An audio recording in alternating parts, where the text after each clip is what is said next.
Número 31, Evangelho de Jesus Cristo, escrito pelo nosso irmão ex-cobrador de impostos, Mateus, capítulo 25, a partir do versículo de número 31. Quem achou, diga glória a Deus. Quem achou, diga aleluia. Quem vai morar no céu e tem certeza, diga amém. Amém. Que assim seja, em nome de Jesus. Tem alguém procurando ainda? Diga eu. Todos acharam? Amém? Mateus, capítulo 25, a partir do versículo de número 31. E vai dizer assim: o juízo das nações. Versículo 31 em diante diz assim: quando vier o Filho do Homem em sua glória e todos os anjos com ele, então se assentará em seu trono de glória, e todas as nações serão reunidas diante dele, e separará uns dos outros, como o pastor separa as ovelhas dos cabritos. Versículo 33 diz assim: e porá as ovelhas à sua direita e os cabritos à sua esquerda. Então o rei dirá aos da sua direita: vinde, benditos de meu Pai, possui como herança o reino preparado para vós desde a fundação do mundo. Versículo 35: porque tive fome e me destes de comer, tive sede e me destes de beber, fui forasteiro e me acolheste, estava nu e me vestistes, enfermo e me visitastes, preso e fostes me ver. Versículo 37: então os justos responderão: Senhor, quando que te vimos com fome e te alimentamos, ou com sede e te demos de beber? E quando te vimos forasteiro e te acolhemos, ou nu e te vestimos? Versículo 39: quando te vemos enfermo ou na prisão e viemos a ti? Versículo 40: então o rei respondendo diz-lhe-á: em verdade vos digo que, quando o fizestes aonde meus pequenos irmãos, a mim o fizestes. Então dirá também aos da esquerda: apartai-vos de mim, malditos, para o fogo eterno preparado para o diabo e seus anjos. Versículo 42: porque tive fome e não me destes de comer, tive sede e não me destes de beber, estava forasteiro e não me acolheste, estava nu e não me vestiste, estando enfermo e no cárcere não me visitastes.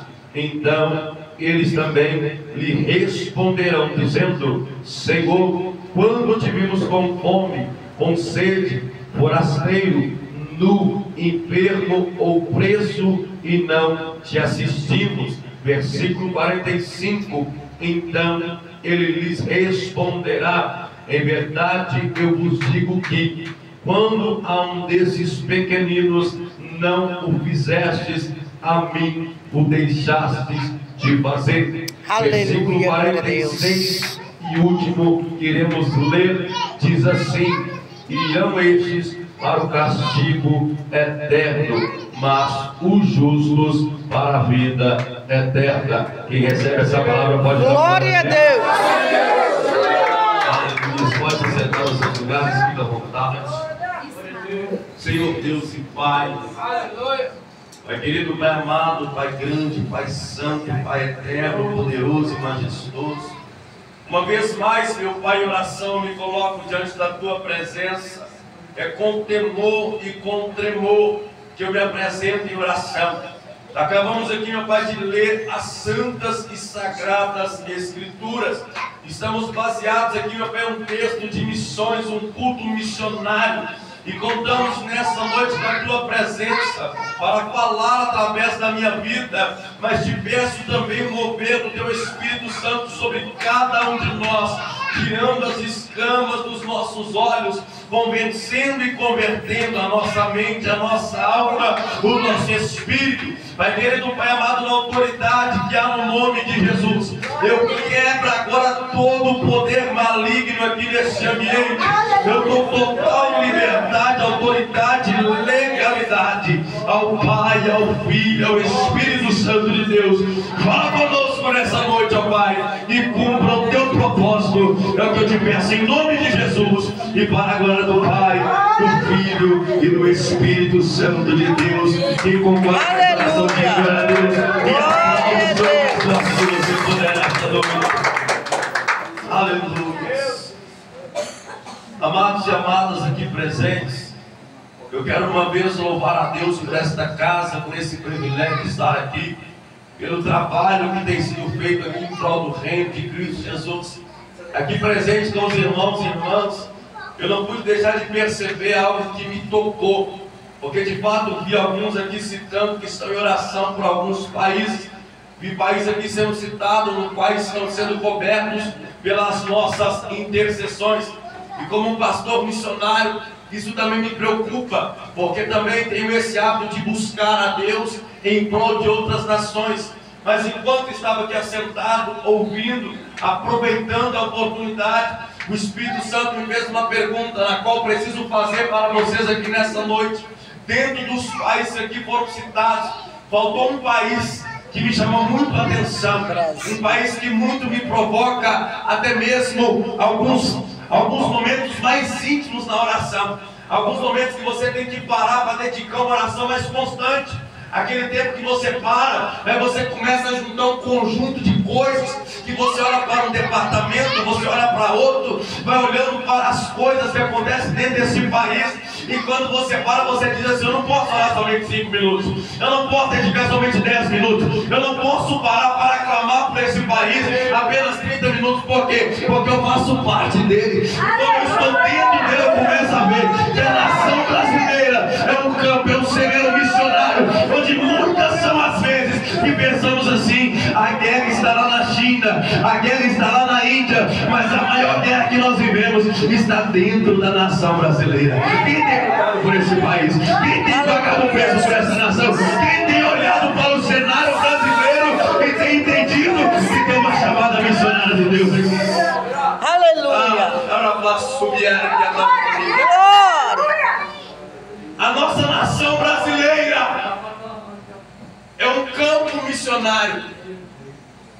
E como assim expressei aqui, eu sou um pastor missionário, não para gloriar o meu nome, mas para a glória do nome do nosso Senhor Jesus Cristo. Eu já caminhei um pouco por esse Brasil, já conheci alguns outros estados, onde estive fazendo a obra missionária e tenho feito até os dias atuais, para que os irmãos possam entender um pouco do chamado missionário de Deus na minha vida.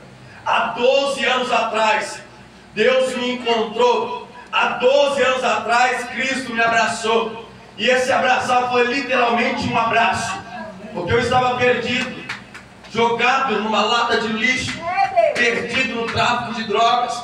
A minha mãe cristã, mulher pagando preço pela minha vida, ela tinha o desprazer de ir para o culto, cultuar a Deus, adorar o nome do Senhor. E na porta da igreja, quando ela leva para fora, o seu filho estava ali vendendo drogas, destruindo vidas, destruindo famílias. As pessoas falavam com ela assim: não ore por mim, não quero que a senhora interceda pelo meu filho, porque meu filho só está no tráfico porque o senhor levou. O meu filho só está nas drogas porque o seu filho vai em casa tirar a paz da minha família. A minha mãe lutou, minha mãe pagou preço, e chegou um dia, 12 anos atrás, que Jesus decidiu me abraçar. Agora pergunta assim: como é que foi o abraço? Aleluia!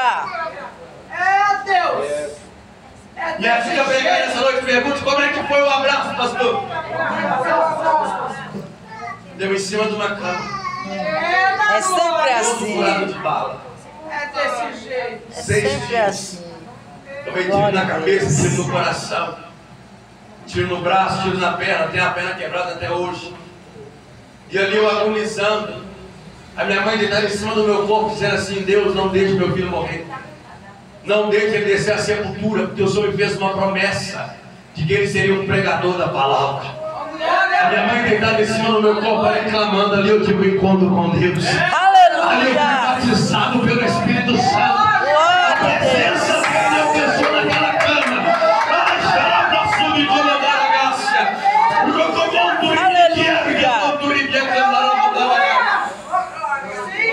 E depois daquele dia, ele me deixou uma marca. Ele marcou o meu corpo, mas o principal também, ele marcou minha alma. Aleluia. Eu não consigo mais viver sem esse Jesus. Glória a Deus. Depois desse dia começa um processo, no qual vivi esse processo, e algumas partes dele vivo até hoje. Hoje, para a glória do nome do Senhor Jesus Cristo, como aqui foi expressado, eu sou pastor de uma congregação, Ministério Manancial de Cristo, resgatando almas aqui do lado do Hospital B, divisa com São Cosme, onde enquanto estou aqui, minha mãe está lá pregando a palavra. O mesmo povo que olhava para o traficante, hoje vê o pastor e pregador do Evangelho. Eita, Deus maravilhoso. 7 anos que estou dentro do sistema prisional, pregando a palavra, batizando homens lá dentro. Tem 7 anos que nós estamos com um trabalho fixo, firmado, na penitenciária Nelson Hungria, Glória a Deus. onde os noticiários falam somente do crime, mas não fala de almas que são batizadas lá dentro. Não fala de presos que foram transformados e hoje estão do lado de fora, do nosso lado, faz parte da nossa equipe, a equipe chamada Bons Samaritanos. A nossa base está ali no Orwaldo, para a Assembleia de Deus, onde nós pregamos não a placa, mas o Jesus que vai salvar a igreja, que vai trazer o povo lá para o Evangelho.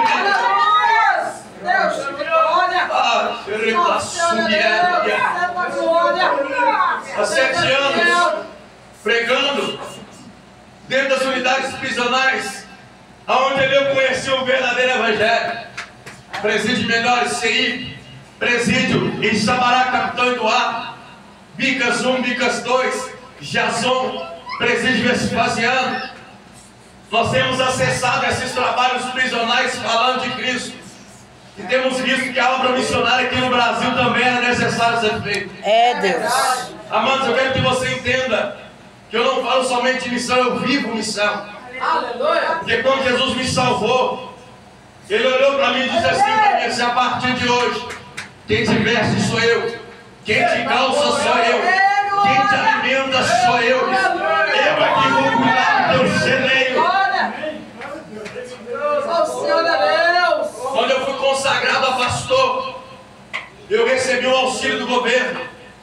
O governo colocava comida na minha mesa. Só que quando eu comecei a pastorear, o governo me chamou e falou comigo assim: você só vai conseguir receber o seu auxílio se você voltar à escola, estudar. Eu cheguei em casa e fui indagar papai. Falei, Deus, o estudo é à noite. E à noite tem culto, tem missão. Eu tenho que cuidar do rebanho. Aí sabe qual foi a resposta de Deus para mim? Você escolhe. Se você quiser ser sustentado pelo governo, vai estudar. Mas se você quiser que eu cuide de você, vai fazer minha obra. Vai cuidar da minha igreja. Deus, que vitória. Eu fui no recurso do INSS e falei assim, eu não posso voltar a estudar não. No mês seguinte cortaram o benefício. É desse jeito. Tem 6 anos que Jesus tem colocado comida na minha mesa. Glória a Deus. Aleluia. Fico 24 horas por dia por conta da obra. Glória a Deus. Do lado do telefone toca o pastor David, estão precisando de você aqui na onde? Rio de Janeiro, estou indo. São Paulo, estou indo. Goiás, estou indo. Por quê? Porque foi para isso que Ele me salvou. Aleluia. Foi para isso que Ele me deu uma nova vida.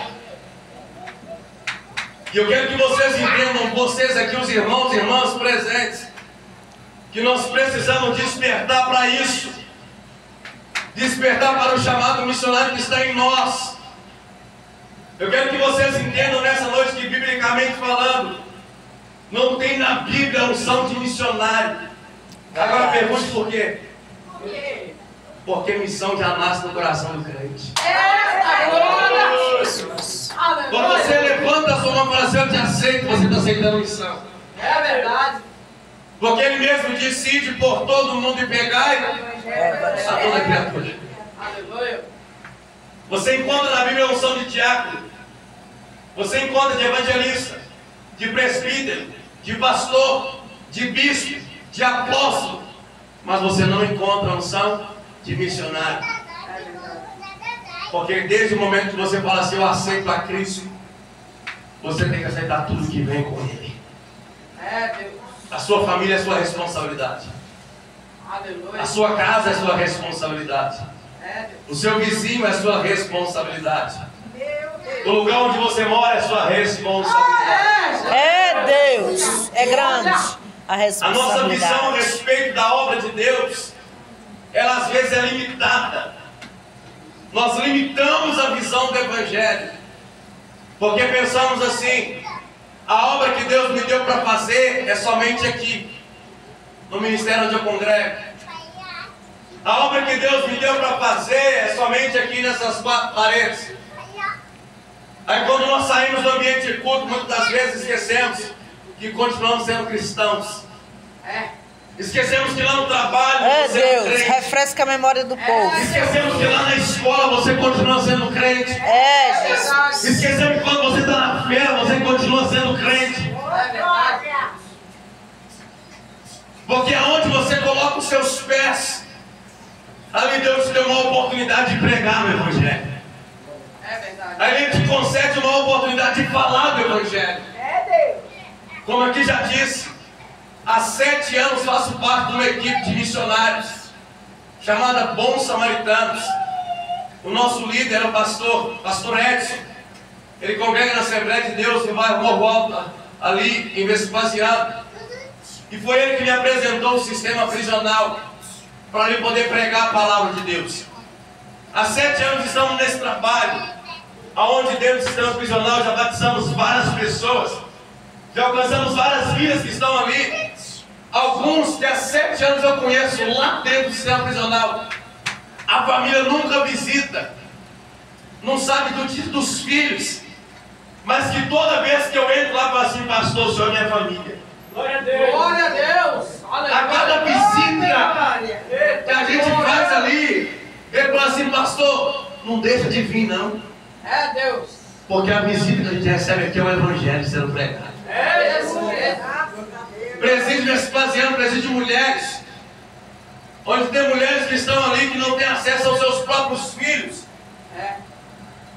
Irmãos, é uma situação bem precária. Por quê? Porque na mentalidade da sociedade, as mulheres são descartáveis. Vou explicar aqui resumidamente para que os irmãos entendam. Presídio de homens, presídio masculino, sempre tem visita. Sempre tem a fila da visita. Por quê? Porque a mulher luta pelo marido até o fim. É. Ele está preso, ela está lá fazendo cadastro. Ele está no fundo do poço, ela está lá pagando preço. Eita glória. Mas quando muda para o outro lado, acabou. É verdade. A mulher vai presa, o marido vai embora. É desse Arruma jeito. outro. É Deus. Presídio de mulheres, você não vê a fila de visita. Por quê? Porque o casamento só dura enquanto está aqui fora. É verdade. Aí quando a gente entra lá dentro, a gente pega mulheres lá destruídas. O pastor confiava nele. Eu achava que ele estava comigo. Eu pensava que ele me amava. É Deus, eu sou encarnação. E algumas até falam assim: pastor, eu estou aqui por causa dele. Porque ele que pecou, ele que cometeu o crime. E para ele não ser preso, eu assumi o lugar dele. Mas agora que eu estou aqui, ele me abandonou, pastor. É assim que funciona. Um presídio que não sai na mídia.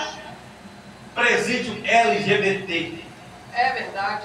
Lá na Jason, em Vicas. Um presídio só para homossexuais. Que quando você entra para pregar o Evangelho lá dentro, você encontra homens maiores que eu. Bem maior que eu. Só que está lá de fio dental, de Deus. sutiã, É Deus. de silicone. Verdade. O demônio manifesta tão forte, tão pesado lá dentro, que aqui em Minas, se você parar para pesquisar, o maior índice de suicídio está dentro do presídio de Jason. Porque o homossexual é abandonado pela família. É verdade. A igreja abandona. É Deus. Ninguém quer saber da vida daquela pessoa mais. É desse jeito. Aí quando ele trata uma cela de um presídio, o diabo entra. Aí que Satanás aproveita. Não tem ninguém mais. É verdade. E quando você está lá dentro, que é crente desviado, desviou, conheceu o mundo, conheceu a homossexualidade, está com uma casca de demônio na carcunda. É Deus. É desse jeito. Tem alguns que você vai falar com eles e você começa a chorar. Pastor, sabe que Deus ele me aceita? É Jesus. Tem uns que olham e falam assim, pastor, o que eu fiz com o meu corpo? Olha o que eu fiz com o meu corpo! Eu não sei como é que eu faço agora, porque não tem como mudar a cirurgia. Essa é a realidade do nosso país. É verdade. Aqui é o Brasil. Meu primeiro culto que eu preguei na Nelson Hungria foi o meu batismo no sistema prisional como missionário. Nunca tinha entrado numa penitenciária de segurança máxima. Quando eu entro, eles me levam para o anexo 4. Na época, o esgoto era aberto. Do lado estava um corredor imenso com as grades, as celas, e no chão o esgoto aberto. Uma canaleta onde ele ficava as fezes, restos de comida, rato. É Deus. Aí o agente penitenciário abriu o portão e falou assim: fica à vontade. Meu Deus. A gente com caixa de som nas costas, instrumento, guitarra, violão, tudo carregando nas costas, bateria. Aí o pastor começa a cantar o louvor, faz a oração e me entrega o microfone e falou: prega. Prega a palavra. Eu falei: pregar? É eu que prego. E pensei comigo assim: eu vou ter que pisar aí dentro. Eu vou ter que colocar o pé aí no meio das poças, das fezes. Aí ele está assim: prega, pastor Deus, fica à vontade. Esse foi o primeiro desafio. O segundo, na época, todos os presos que colocavam os pés dentro da Nelson Hungria já sabiam no mínimo 30 anos de cadeia. É. Desse jeito. Agora pensa comigo, uma pessoa sabendo que ela vai ficar 30 anos dentro de uma penitenciária, ela quer ouvir pregação? É Deus. O coração Senhor é está Deus. o coração está fechado. É. Ele não quer saber de evangelho. Ele quer crescer no crime. Porque a maior faculdade do crime está dentro do sistema prisional. É verdade. Aí o pastor me deu o microfone e falou: prega, pastor Deus, prega. Aí eu falei: agora como é que eu prego? Entrei para dentro da vala e comecei a pregar. Quando eu começo a pregar, andando ali no meio das fezes, no meio do esgoto, os mosquitos subiam, batiam na cara. Eu limpava o suor que estava pingando e continuei pregando. No começo da mensagem ninguém estava dando ouvido. Não tinha ninguém com a cara na grade. Poucos estavam dando atenção à mensagem. No meio da pregação fez uma boa quantidade. No final da pregação a cela estava lotada de pessoas com a mão na cara dizendo: eu quero entregar minha vida para esse Jesus. Eu quero aceitar o Jesus que ele está pregando. Eu quero conhecer esse evangelho que ele está pregando. Porque se teve jeito para ele, para mim também tem jeito. Se Jesus tirou ele da cama, Jesus deu ele uma nova vida, eu quero pregar esse Jesus que ele está pregando também. Deus, que vitória. Ao Senhor é Deus. Dentro do sistema prisional, conheci homens que estavam ali com a condenação de 280 anos de prisão. Agora pensa comigo: 280 anos só de cadeia para pagar. É verdade. Que esperança de vida essa pessoa tem? Nenhuma. 280 anos. A Constituição da lei brasileira tem a lei dos 30. Dependendo da contagem de pena, a pessoa paga 30 anos de ponta. Agora vamos raciocinar aqui juntos como igreja. Uma pessoa entra com 30, com 20 anos no presídio, no sistema prisional, 20 anos de idade. Ele sabe que ele tem 30 anos para ficar lá dentro. 50 anos ele está saindo da rua. É verdade. Que vida que ele vai ter aqui fora. Sendo que 30 anos ele perdeu lá dentro. É, Deus. Que esposa que suporta 30 anos dentro de uma cadeia visitando seu marido. São poucas. Que filho que espera 30 anos para ver o pai. Talvez o filho morre antes do pai sair. É verdade. Eu vi Deus quebrar uma condenação de 280 anos. É, Deus. Aleluia. Aleluia. Eu estava no propósito de pano de saco. Entrei para dentro do sistema prisional no propósito de pano de saco. Esse irmão me perguntou: o que é isso, pastor? Eu falei: estou me humilhando diante de Deus. Aleluia. Ele começou também: quero me humilhar. Será que eu posso fazer um propósito de pano de saco? Aí eu falei assim: depende da direção do presídio. Vou perguntar para a direção se eles permitem trazer o pano de saco para o senhor. Se eles permitirem a gente traz, o senhor faz proposta. No mesmo ano, Deus quebrou a cadeia dele e saiu.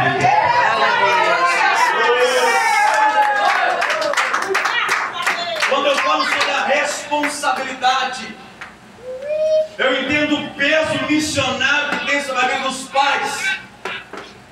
Por quê? Porque quando eu entrei para a vida do tráfico, eu comecei porque eu me espelhava no meu pai. Meu Deus. O meu pai era um traficante conhecido aqui no bairro Palmital. Na época da gangue do Palmital B, GDS. É O verdade. meu pai era conhecido no meio dessa gangue. A festa da GDS era na minha casa. Eu cresci vendo eles tudo lá dentro de casa armado. E eu tive uma oportunidade, depois de cristão, pregando no presídio de menores, Capitão Eduardo, em Sabará, de pregar para uma criança de 12 anos de idade. É. 12 anos dentro do presídio. E eu olhando para aquela criança, os bracinhos finos, para eles colocarem lá dentro, tiveram que pegar no braço, porque a algema não ficava. Não dava conta de prender. O braço de tão fino que era, a algema passava direto. E eu pregando para essa criança, eu falei assim: o que você pensa da sua vida daqui a 5 anos? Ele falou assim: pastor, não penso nada não. Eu falei: mas por quê? É a primeira vez que você está sendo preso? Ele: não, pastor. Eu falei: quantas vezes já foi preso? Ele: 5 vezes. É, Deus. Aí eu fiquei curioso, eu perguntei: mas espera aí, sua família? Como é que está seu pai, sua mãe? Aí meu pai está numa penitenciária e minha mãe está no presídio de mulheres. Meu Deus. Olha aí. Dentro do propósito missionário, todos nós temos a responsabilidade de fazer missão. É. E essa missão começa aonde? Dentro de casa. É verdade. Eu não consigo mudar o Brasil, mas se eu mudar a minha casa, Glória a Deus. Aleluia. Deus. Aleluia. eu não consigo tocar talvez na cadeira da presidência, mas eu ensinar o meu filho a honrar o Senhor, a honrar a sua palavra. Se eu aprender dentro da minha casa o que é o Evangelho, a minha história vai ser mudada através das sementes que eu estou plantando dentro do meu lar. Deus, eu te louvo, meu Deus. Aleluia. E talvez eu não consiga. Senhor, meu Deus. Talvez os meus pés nunca vai pisar no Japão. Talvez os meus pés nunca vão alcançar a Coreia. É, Senhor. Mas talvez a semente que eu plantar na vida do meu filho Senhor, Deus. vai fazer com que os pés do meu filho alcancem onde eu não alcancei. Abre nos seus caminhos, Senhor. Deus. Se nós entendermos isso, Só o Senhor é Deus. nós vamos compreender que todos nós temos uma Glória, missão. glória. É, meu Deus. Aleluia. Agora deixa eu fechar a mensagem. Glória. Nós lemos um texto aqui que fala sobre o juízo. O juízo das nações. Paulo, quando escreve a segunda carta aos Coríntios, capítulo 5, versículo 10, ele vai dizer assim: todos nós iremos comparecer perante a daremos conta de tudo que fizemos, seja bem ou seja mal. Aleluia. Entenda isso. Vai chegar o dia do juízo. É Deus. Vai chegar para todos nós o dia do juízo. E quando esse dia chegar, papai vai dizer: não é sobre a unção que eu derramei sobre a sua cabeça, mas é sobre a missão que acompanha o cristão. É Deus. Glória. Alguns dizem assim: eu não sou missionário. Tu é. Porque se tem um chamado na vida de todo crente, é ir de pregar o evangelho. É Deus. Aleluia. Se nós pegarmos para meditar, Mateus, quando ele escreve o capítulo 24, ele está falando sobre a volta. Agora, quando começa o capítulo 25, ele está falando do juízo. O capítulo 25, do versículo 1 ao versículo 13, ele fala da palavra das 10 virgens. 10 virgens. 5 virgens subiram e 5 virgens ficaram. Agora presta atenção nisso aqui. Por que as 5 que eram virgens ficaram? Se elas eram virgens, representa que elas não se sujaram. Elas ficaram a vida inteira santificadas na igreja, cultuando, sendo dizimista, participando da ceia, culto de doutrina. Mas o que não foi?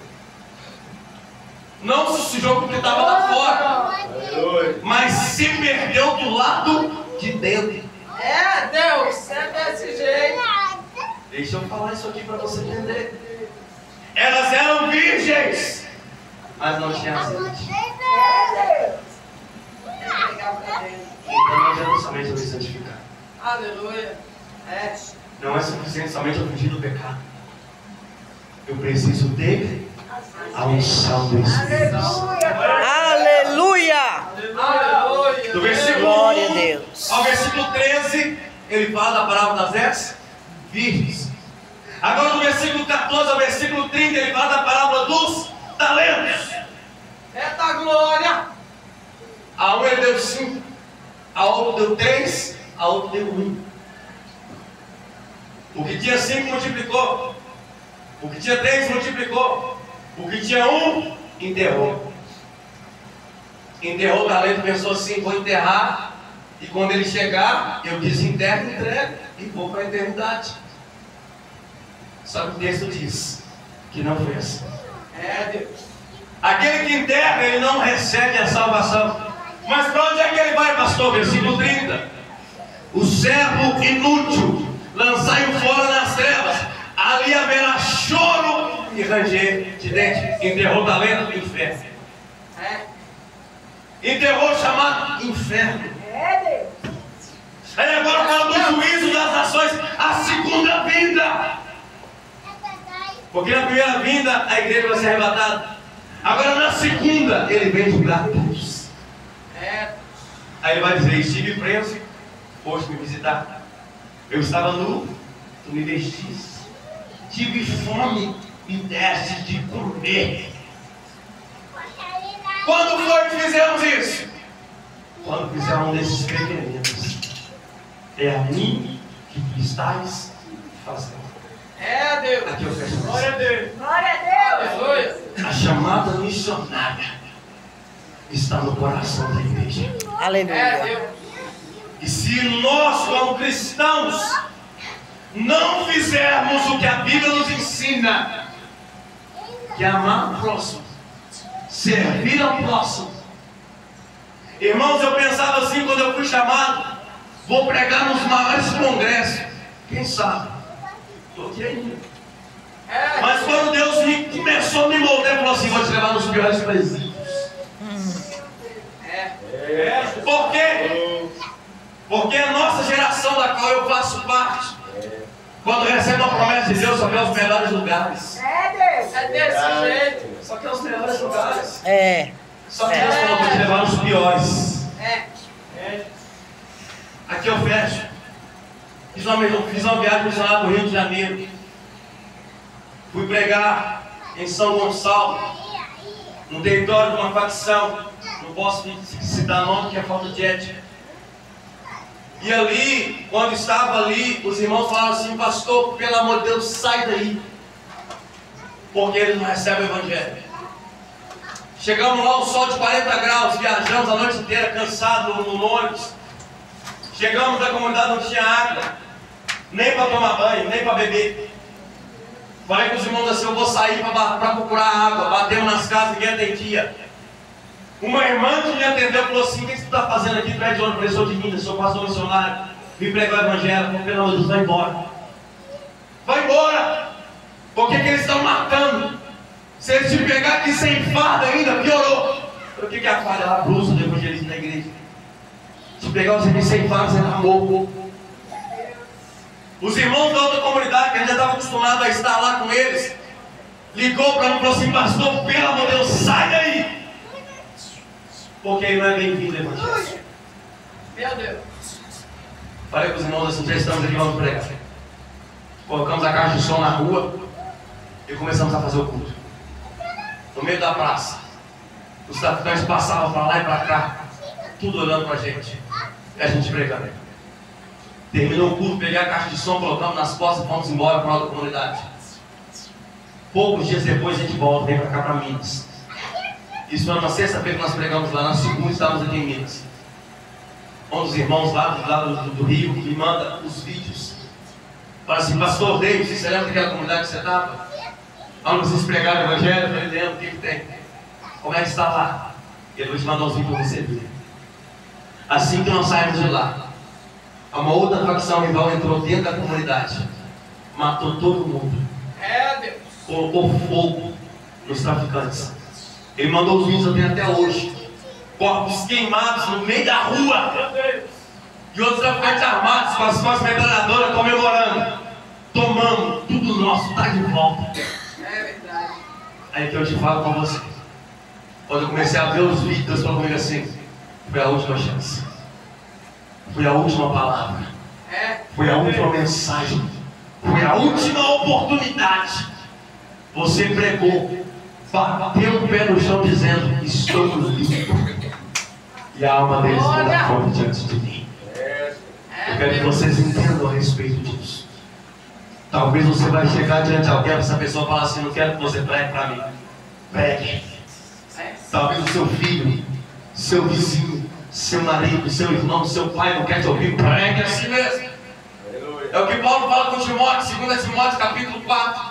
Pregue a palavra, ensina a tempo, fora de tempo. Porque você nunca sabe qual vai ser a última oportunidade que nós temos nessa terra de pregar o evangelho. Aqui eu fecho a mensagem com uma oração. Amém, Jesus. Peço a Deus que desperte dentro de nós a chamada missionária. E se você quer viver essa chamada, eu te convido a fazer as suas duas mãos assim, se você receber.